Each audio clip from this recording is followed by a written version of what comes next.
அனைவருக்கும் வணக்கம். இன்றைக்கு நான் இந்த பதிவில் என்ன சொல்ல போகிறேன் அப்படின்னு பார்த்தீங்கன்னா, முக்கியமான பதிவு, அவசரமான பதிவுன்னு கூட சொல்லலாம். இன்றைக்கு ஐப்பசி மாத பௌர்ணமி திதி, அன்னாபிஷேகம், சிவபெருமானுக்கு அன்னாபிஷேகம் நடைபெறும் அற்புதமான நாள். அதை பற்றின தகவல்கள் தான் சொல்லியிருக்கேன். பதிவை எங்கேயுமே ஸ்கிப் பண்ணாமல் முழுமையாக பாருங்கள். அப்போ தான் நான் சொல்லியிருக்கக்கூடிய ஆன்மீக தகவல்கள் உங்களை முழுமையாக வந்தடையும். இப்போ தான் நம்ம சேனலை முதல் முறையாக பார்க்குறவங்களா இருந்தால் மறக்காமல் சப்ஸ்கிரைப் பண்ணிக்கோங்க. பக்கத்தில் இருக்க பெல் ஐக்கானையும் கிளிக் பண்ணிக்கோங்க. அப்போ தான் நான் போடக்கூடிய ஆன்மீக தகவல்கள் உங்களை முழுமையாக வந்து சேரும். சரி, வாங்க இப்போ நம்ம அந்த பதிவுக்குள்ளே போகலாம். சோறு கண்ட இடம் சொர்க்கம். அன்னாபிஷேகத்தை தரிசிப்பதால் கிடைக்கும் அற்புதமான பலன்கள் என்னென்ன? சிவபெருமான் பிரம்மஹத்தி தோஷம் நீங்க பெற்ற ஐப்பசி மாத பௌர்ணமி தினத்தில் சிவபெருமானுக்கு அன்னாபிஷேகம் செய்யப்படுகின்றது. ஐப்பசி மாத பௌர்ணமி தினத்தன்று சிவாலயங்கள் தோறும் அன்னாபிஷேகம் நடைபெறும். அன்னாபிஷேக பிரியரான சிவபெருமானுக்கு சுத்த அன்னத்தால், அதாவது பச்சரிசி சாதம், அபிஷேகம் செய்யப்படுகிறது. தென்னிந்தியாவில், குறிப்பாக தமிழ்நாட்டில் அன்னாபிஷேக வழிபாடு மிகவும் பிரசித்தி பெற்ற ஒன்றாகும். சோறு கண்ட இடம் சொர்க்கம் என்ற பழமொழி நாம் அனைவரும் அறிந்ததே. அந்த அர்த்தத்தை தேடும்போது உலகிற்கே படியளக்கும் சிவபெருமானின் மகிமையும் அன்னாபிஷேகத்தின் பின்னணியும் புரிந்தது. மும்மூர்த்திகளில் சிவபெருமானைப் போலவே பிரம்மனும் முன்பு 5 தலைகளை பெற்றிருந்தார். அதனால் தானும் சிவபெருமானுக்கு நிகரானவர் என்று நினைத்து கொண்டிருந்தார். பிரம்மனின் அகந்தையை அடக்க பிரம்மனின் 5 தலைகளுள் ஓர் தலையை சிவபெருமான் கொய்து எடுத்துவிட்டார். பிரம்மனை நான்முகன் என ஆக்கினார். சிவபெருமானால் துண்டிக்கப்பட்ட பிரம்மதேவரின் தலையானது சிவபெருமானின் கையில் ஒட்டி கொண்டு சிவனாருக்கு பிரம்மஹத்தி தோஷத்தை ஏற்படுத்தியது. சிவபெருமானின் கையில் ஒட்டி கொண்ட பிரம்மனின் கபாலம் எப்போதும் பசியால் அனத்தி கொண்டிருந்தது. பிரம்மனால் தனக்கு ஏற்பட்ட பிரம்மஹத்தி தோஷத்தை நீக்க பிரம்மனிடமே உபாயம் கேட்டார் சிவபெருமான். தனக்கு போதும் என்ற அளவுக்கு உணவு கிடைக்கும்போது சிவபெருமானை விட்டு நீங்கி விடுவதாக பிரம்மதேவர் கபாலம் சிவபெருமானிடம் கூறியது. சிவபெருமான் கபாலீஸ்வரர் என்னும் திருநாமத்தோடு பிச்சாடனாராக உருமாறி பூலோகம் வந்தார். அன்னமிட்டு நிறையும் போது மட்டுமே அந்த கபாலம் சிவபெருமானின் கையை விட்டு பிரியும் என்பது சிவபெருமானுக்கு பிரம்மனால் கொடுக்கப்பட்ட வரமாகும், சாபமாகும். சிவபெருமான் காசிக்கு செல்லும்போது அவருக்கு அன்னபூரணி அன்னமிடுகிறாள். அகிலம் காக்கும் அன்னபூரணியின் அன்பினால் கபாலம் நிறைந்தது.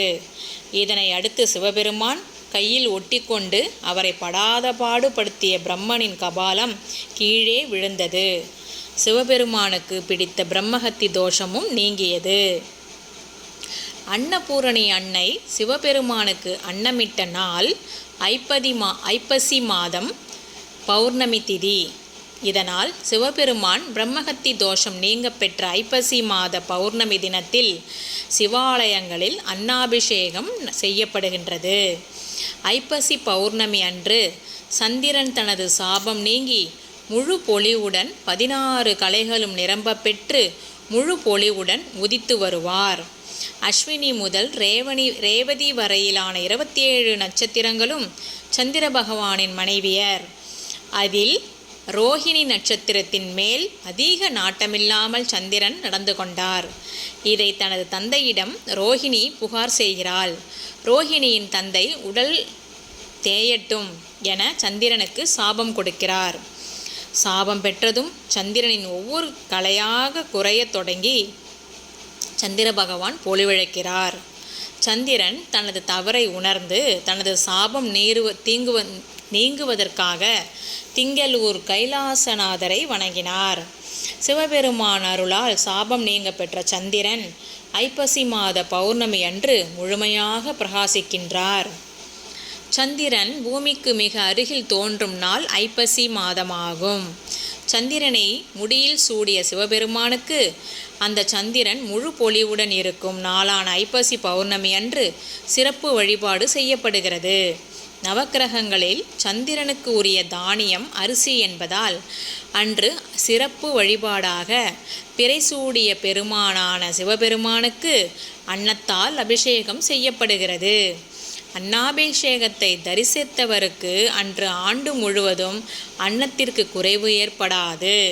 நெல் அரிசி ஆகிறது, அரிசி சோறாகிறது. சோறு தேகத்துக்குள் சென்று கலந்து வலிமையை அளிக்கிறது. இதுபோலவே ஆத்மா எல்லா ஜென்மங்கள் எடுத்தாலும், எத்தனை ஜென்மங்கள் எடுத்தாலும் பரமாத்மாவோடு கலந்தால் ஒன்றாகிவிடும் என்பதை உணர்த்தவே அன்னாபிஷேகம் நடைபெறுகிறது. சோறு கண்ட இடம் சொர்க்கம் என்பதன் பொருள் சிவபெருமானுக்கு அபிஷேகம் செய்யப்பட்ட ஒவ்வொரு சோறும் ஒவ்வொரு பருக்கையும் சிவலிங்கத்திற்கு சமம். நன்றாக சோற்று பருக்கையை உற்று பார்த்தால் சிவலிங்க வடிவம் இருப்பதை காணலாம். சிவலிங்கத்தை காண முடியும். ஒவ்வொரு சோற்று பருக்கையிலும் நம்மால் சிவலிங்கத்தை காண முடியும். கோடி சிவலிங்க தரிசனம் பல ஜென்ம பாவத்தை போக்கும். அன்னாபிஷேகம் நடைபெறும் அன்று ஒவ்வொரு சோற்றிலும் ஒரு சிவலிங்கத்தை காணலாம் என ஈஸ்வரன் வரம் கொடுத்திருப்பதால் அந்த வரத்தின் பயனாக நாம் அன்று கோடானு கோடி லிங்கத்தை பார்த்த பலனை பெறலாம். இந்த அன்னாபிஷேகத்தை தரிசிப்பவர்களுக்கு சொர்க்கம் நிச்சயம் என்பது ஐதீகம். இதனால்தான் சோறு கண்ட இடம் சொர்க்கம் என்று கூறுகின்றார்கள். இந்த பதிவு உங்களுக்கு பயனுள்ளதாக இருக்கும்னு நினைக்கிறேன். நன்றி, வணக்கம், வாழ்க வளமுடன்.